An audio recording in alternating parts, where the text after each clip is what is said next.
Hello, welcome back to part 2 of how to play Tambourine Man by Bob Dylan. And in the first video, of course, we established a basic strumming pattern in 4/4 time, just using downstrokes. And before I move on and develop that, I just want to emphasize to you how I'm actually playing those strokes. And what I'm doing is I'm emphasizing the bass strings on the first and the third beat, and the treble strings on the second and the fourth beats. And by this treble strings, basically I mean from the fourth string downwards. So on a D chord it would be something like this. 1, 2, 3, 4, 1, 2, 3, 4, 1, 2, 3, 4, 1, 2, 3, 4. Okay. Now, that's not how Bob Dylan plays it, of course. To get very close to how he plays it, we need to introduce some upstrokes. Still in 4/4 time, of course, but what we'll do is bring these upstrokes in as half beats in between the third and the fourth count, and between the fourth count and the first count of the next bar. So the count is going to be 1, 2, 3 and 4 and 1, 2, 3 and 4 and 1, 2, 3 and 4, etc. So just using a D chord, it'll sound something like this.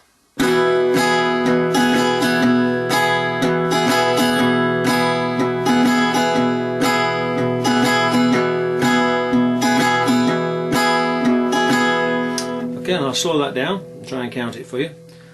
1, 2, 3 and 4 and 1, 2, 3 and 4 and 1, 2, 3 and 4 and 1, 2, 3 and 4.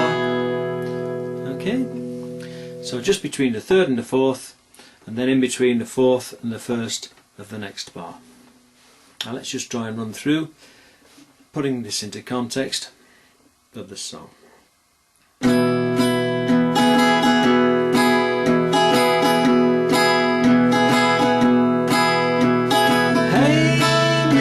Tambourine Man, play a song for me. I'm not sleepy and there is no place I'm going to. Hey, Mr. Tambourine Man, play a song for me. In the jingle jangle morning, I'll come following you.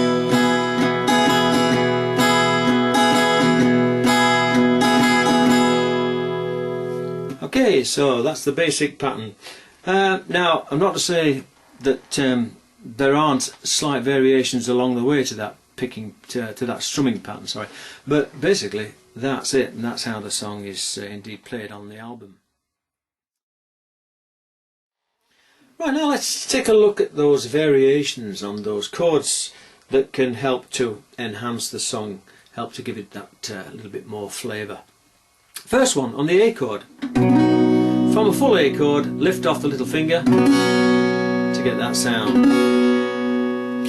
And in the first line of the song, Hey Mr. Tambourine Man, on the word tambourine, the first part of the word, we can use the A chord in full, and the second half, just lift off that little finger.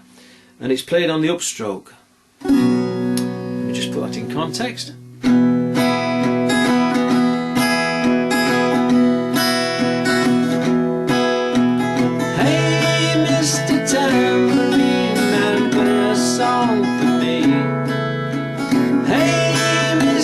Tambourine Man, play a song for me. Hey, Mr. Tambourine Man, play a song for me. Okay, now you'll also notice that I'm doing similar on the D chord. I'm lifting off from the second fret, that second finger on your first string. And we can do that in the intro.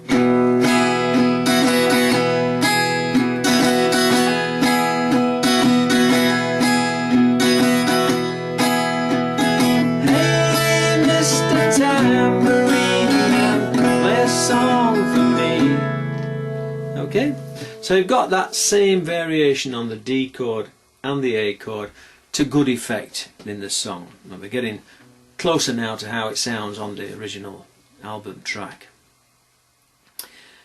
There are other variations, of course, on the D chord. Remember, rather than, or in addition to taking a finger off, we can also put a finger on to give it a D sus chord. And similarly with the A chord, move up a fret to get that suspended fourth on the A.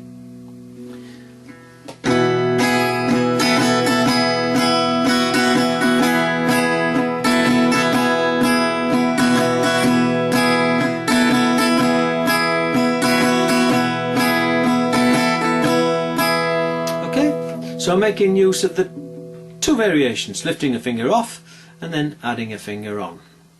So we're playing that E string open, and we're also playing it at the 3rd fret.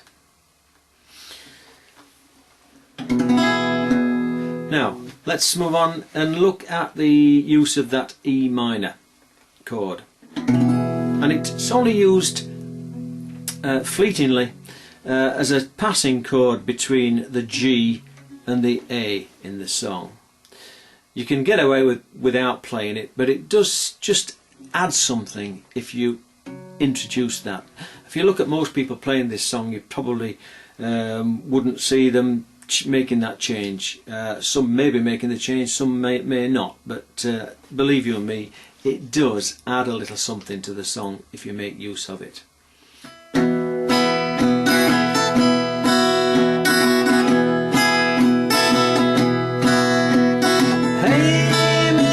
Tambourine Man, play a song for me. I'm not sleepy and there is no place I'm going to.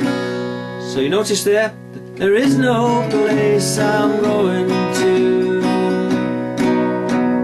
Okay, so that's where you'd put it in, after the G and before the A.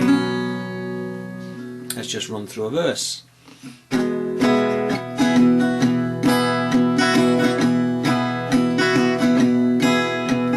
Take me on a trip upon your magic swirling ship. My senses have been stripped, my toes too numb to step.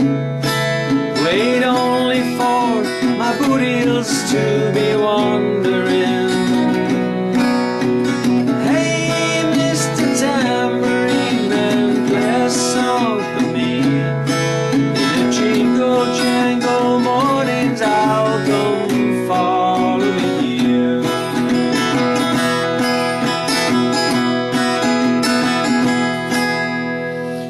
Okay, so I hope you can see where that E minor is coming in and where those variations are coming on the D and the A chord.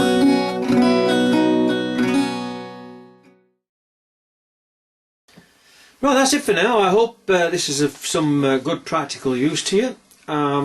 In the last video, what I'll do is I'll put up basically what will be a practice video for you to work on, and it will show clearly all the variations that are used to good effect in this song, and then you can get very close to the original album track of Bob Dylan, and from there take it where you want to go. I mean, you're not necessarily going to sing it in the same key, and you might put your own take on that song.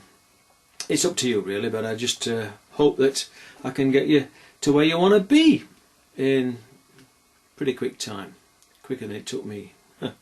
Okay, cheers for now, catch up with you later. All the best, bye.